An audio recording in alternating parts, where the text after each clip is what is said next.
Great. We'll get into the dailies. Most The definitely. papers have come in. And just before the weekend, let's see what the papers have to tell us. Right. Well, the Daily Graphic, it says here, prioritize development plan over manifestos. This is an economist speaking to parties.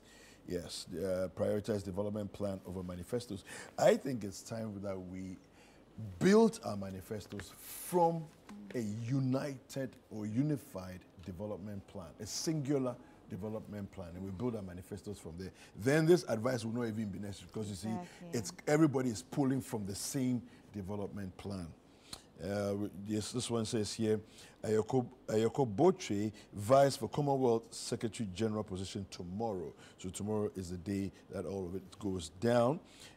Test before treating malaria, Prof. Ansa Koram advises the public. And we have Kaswa Ritual murder. This thing happened about 3 years ago, and an 18-year-old has been jailed for life. Okay. And of course, the incident happened about 3 years ago, and it's finally come to, the court case has come to an end, and the sentencing has been handed down. COP Mame Yatiwa Adodankwa is being cited there. Yoko Boss and others honored for distinguished service. That's what the Daily Graphic has for us. Right, I have the Daily Guide newspaper. Keta residents mob Baumia. Police grab Mamobi gun suspect. Kaswa 10 killer jailed for life. And also, Kozie empowers 150 Adentan youth. And that's the NPP parliamentary candidate for Adentan constituency right there. All right. The Chronicle says here, MPP NDC disturbances in Mamobi, gun-toting juggernaut arrested. Yeah, he's been on the run for a few days. He's finally been, the law has caught up with him. Kaswa Ritual murder, one jailed for life, the other for 3 years. You uphold values of integrity and hard work. Keta chiefs are speaking to Baumia. And he seems to be having a lot of fans in the Volta region. There's a scripture for today. Let's see what Chronicle is saying. You have heard that it was said, eye for an eye and tooth for tooth. This is Matthew 5, verse 38. All right, so I wonder who Chronicle is talking to today with that scripture. All right. Anyway, the Herald newspaper has highlights of NDC and NPP manifestos on tax and justice delivery, and that story is on pages 2 and 10 of the Herald newspaper. Ghana police went debt collection in next gen infraco offices adoption, and also NDC and NPP MPs mount pressure on Speaker to open Parliament as legislative deadlock arrests 2025 budget. In Korfu, chief accuses Elembele, DCE of illegal mining, demands presidential crackdown. Rural banks urged to innovate amidst digitalization trends. And finally, ACEP's detailed rebuttal leaves Kevin Otris Springfield speechless on Afena oil field data issues. All right, we go to the Ghanaian publisher. Now, Akufo-Addo to commission largest northern gold mine in November. Abuja Napo speaking there. We have SNIT will work to strengthen the scheme further. Director General of SNIT there being quoted. DDEP saved Ghana about $12 billion. Finance Minister is saying. And Paramount Chief of Aveno applauds MPP. I told you about me, I was getting fans in the Volta region. Yeah, so that's from the Ghanaian publisher. Right, the Informer newspaper, police nab Mamobi gangster, elections 2024 council hold parties to pact as NCCE warns of elections-related violence, and that story is on page 4 of the Informer newspaper. And also the big story, Ketu North clergy tout Baumia's qualities, describe him as visionary, incorruptible and decent. And also finally, UTAG abandons Galamsey strike after backlash from members. All right. The Daily Searchlight. Vote for Alan to end leadership crisis in Ghana. Boniface Sadiq is speaking there. Nestle and Roche Cancer Care Program launched in Accra. We have Keta chiefs express confidence in Baumia's bold policies for Ghana.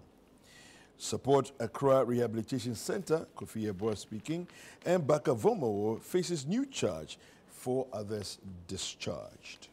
That's it from the Daily Searchlight. The Catholic Standard, Cardinal Texan calls for integrity to build a corruption-free Africa, and Catholic population shrinks in Europe, rises in Africa. Bishop declines promotion to Cardinal. Greatness lies in humble service. And finally, making the church a more relevant through synodality. And that story can be seen on page 4 of the Catholic Standard. All right. The Inquisitor. Subin MP pummels Gabi. All right. We have Springfield ENP moves to advance Ghana's oil production. And we have, as it secures a rig to appraise Afina well. Savvy Dr. Boedu and a laudable progress of Get Fund. We also have a DMB, that's Dr. Muhammadu Bawumia, will offer free duty on cars for nurses. Okay, so that's NAPO there promising what the next government would do if, you know, if things go their way. All right. Long arms of politicians in the moves to oust Kwewu Omanhene. All right, so that's it for the Inquisitor newspaper. Quick, on the front page of the news center, it says Cardinal Namdini mine to pour first gold next month, and that's by Samuel Abu Jinapo. And also, Kozi empowers 150 Adentan youth with startup tools. Positive result expected from $65 million appraisal of Afina Wells Springfield CEO. Herbal medicine sector targets $5 billion revenue to overtake cocoa. 5-day fair to herald Farmers Day on November 8th. And also on the front page of the News Center newspaper, police grab gun-wielding suspects in NDC NPP supporters clash at Mamobi. And finally, over 100 Ghanaians abroad issued Ghana cards. That's interesting. Yeah. All right. Dubai to despair. Destitute community claims circle overpass. This is the Republic Press. And it's a very unfortunate turn of events when we have a facility serving the general public, the entire country, such as the Kwame Nkrumah interchange, and all the stakeholders, including the municipal assembly, including you know, waste management people, have abandoned the space to the extent that when you drive on it, you see it, right? That heaps of rubbish are littered everywhere, and you find homeless people are sleeping under the bridge. I don't understand.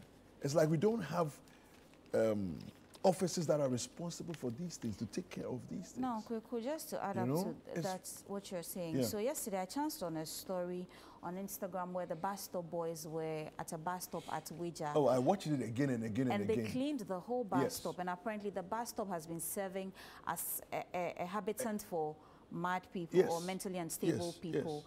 And they cleaned the place thoroughly. Very clean. And in the comment section, someone says, I live around there, you've come to clean the place. But a few weeks down the line, the people have come back to the place. They've started disposing rubbish there. The place is being kept anyhow. And the question is, why would an individual or a group of Ghanaians take it upon themselves to want to clean our environments, to keep the cities clean? And when they do their part to give back to society, our assemblies, our duty bearers are not able to make sure that law enforcement are being put in place for these places to be kept neat. At the end of the day, it is all of us in this. We are all in it together. So why are we so negligent of our own environment? I mean, the bus stops where people are supposed to wait for trotros and buses and so on to pick them up, right, are under the assemblies. So really, I don't know what it is that we think we're doing, you know, by abandoning these spaces. And it's almost as if people are not at work. Yeah. And if, honestly, if the work is too much for you, resign, leave, let other people come and take their job to do, you know, but you're collecting a salary and you won't do the work. Let me finish up with the Republic Press. It says, a great minister pushes for digital farming to transform agricultural sector. Kaswa killers caged. Ritual murders face life behind bars. We have court issues arrest warrant for Canadian burger killer. Man breaks down in court after being remanded for causing harm. And in Ashanti region, parents urged to prioritize actions to mitigate childhood-led poisoning. So those are some of the stories that we have on our papers.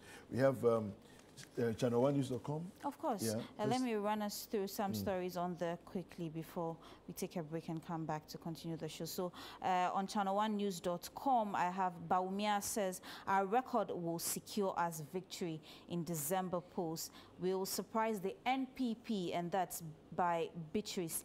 And also on Sam Galamsey stories, we've not called off strike. It's only a suspension, and that's by UTAG. Election 2024, NPP gaining grounds in Volta region, and that's by Kofi Tonto. Police arrest fatal motorway over Mamobi, NDC NPP clash. And also Kaswa ritual killing, 2 teens found guilty, 1 sentenced to life. We will establish fiscal council to curb excessive borrowing. I mean, Adam has that there. So, yeah. Right, quickly. Let's go to citynewsroom.com. Islamist militants using northern Ghana as a base for logistical support. Okay, we need to do more to make sure that we don't encourage such activity on our territory, because such activity eventually leads to cells being set up right here. You know, and look, the instance of Boko Haram on the West Coast, you know, ISIS on the West Coast, other groupings like this, we have to be very careful, not to give a home and give refuge to any of these groups. And then we also have Nungwa Manche elected new president of Greater Accra House of Chiefs. Right, go to citynewsroom.com and ChannelOneNews.com for your credible news updates. We're going to take a quick break. When we're back, we're going to be talking financial responsibility in relationships. Of course. All right, we'll be back. You don't want to miss this conversation after this break.